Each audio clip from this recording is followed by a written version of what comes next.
Once upon a time, long, long ago, there was a small village. In that village lived a hard-working woodcutter named Timber Tom. Every morning, even before the sun came up, Timber Tom would take his old rusty axe and walk towards the forest to chop wood. His axe was so old that it looked like even the axe wanted to retire. But Timber Tom never complained. He was a cheerful and honest man. He always used to say, "Work hard, speak the truth, and always be honest."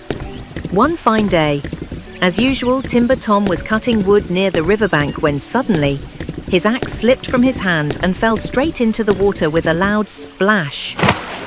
"Oh no! My axe! My axe!" Timber Tom cried in despair.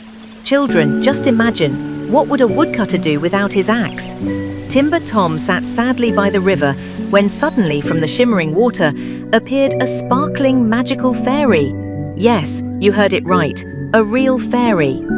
The fairy smiled and said, "Timber Tom, did you lose your axe?"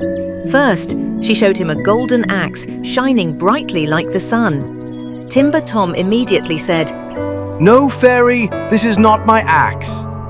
Then the fairy showed him a silver axe, glowing like the moon. Timber Tom smiled and said again, "This one isn't mine either, fairy."